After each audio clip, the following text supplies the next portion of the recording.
I pledge allegiance to the flag of the United States of America and to the republic for which it stands, one nation, under God, indivisible, with liberty and justice for all.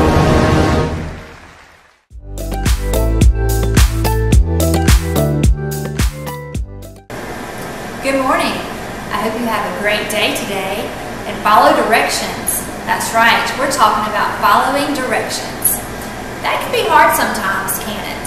But I'm going to tell you a few ways to help you follow directions. So let's look at my picture. I have Noah and Emmy. Now Emmy, she's doing what she's supposed to be doing, but Noah is not. So how can we help you follow directions?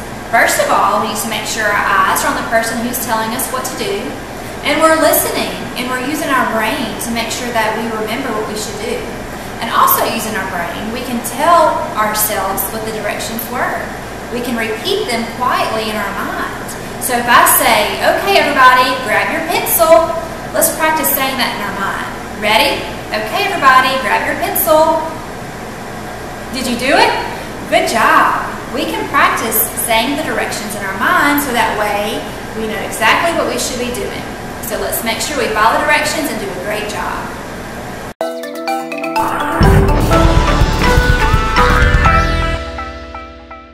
Today is a really special day for me and Squeaks. We're eating our favorite colors. Squeaks really loves the color red, and my favorite is green. So we had some green broccoli for dinner, and check out our dessert. Don't worry, Squeaks, we'll eat it soon, but take a look at it first. When you see a shiny red apple, the red you see is just how your brain understands the light bouncing off it. Your brain gets information about colors from a place in the back of your eye called the retina. The retina has two kinds of parts inside it that help you see. Rods, which are mostly for seeing when it's dark, and cones, which see color. When the light in a room shines on the apple, some of it bounces toward your eyes. And then the millions of cones in your retina get to work. There are three types of cones. Some cones that look for reddish colors, some that look for greenish colors, and some that look for bluish colors. When you look at a red apple, it makes the cones that like red get excited. Exactly! When the cones get excited, they send a message to your brain, kind of like a secret code. The code from your cone says, these are the colors I saw. Most humans can see all the colors in a rainbow pretty easily, using all three types of cones. But not everyone has three types of cones to work with. Some people are what we call colorblind. That doesn't mean they're blind, and it usually doesn't mean that they don't see colors at all either. It just means that instead of three kinds of cones, only two kinds work properly. People who are red-green colorblind have a problem with some of their cones, either with the ones that look for red or the ones that look for green. So to them, red and green don't look as bright as they do to the rest of us. Both colors look kind of dull and kind of similar to each other. So red-green colorblind people have trouble telling red and green apart. The other main type of colorblindness is called blue-yellow colorblindness, which means someone has trouble telling apart, you guessed it, blue and yellow, because they have a problem with their blue cone. Other types of animals can have different numbers or types of cones. Dogs, for example, only have two kinds of cones in the first place, so they see the world a little bit like some people with red-green colorblindness do. Red and green probably look more like shades of blue and yellow and gray to them.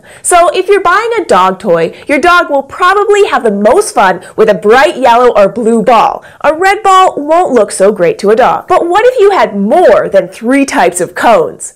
A few lucky people see the world through four. We can't imagine what the world looks like to them, but I'll bet it's pretty exciting. And for some animals, it gets even more exciting than that. For example, a flower that just looks plain yellow to you might look totally different to a bee. Bees have three kinds of cones to see color, just like us. But instead of seeing red, green, and blue, their cones look for green, blue, and something called ultraviolet light. That's a type of light that's invisible to us, but it is there, and bees can see it. It's kind of like a trade. We can't see ultraviolet, but we can see red. And bees can't see red, but they can see ultraviolet. And to get bees to land on them, some flowers have not only the pretty colors that we see, but other patterns too, painted in ultraviolet light that bees can see and we can't. To a bee, some flowers that look plain yellow to us actually look like a big bullseye. Some animals can see even more. A type of animal that lives in the ocean called a mantis shrimp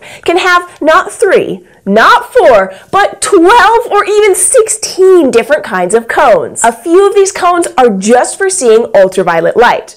We're still learning what the world looks like to them, but if it looks this colorful to us with our 3 kinds of cones, just imagine what the mantis shrimp sees when they look at it. And now it's time to finally eat this apple. Thanks for joining us. If you want to keep learning and having fun with Squeaks and me, hit the subscribe button, and we'll see you next time here at the Fort.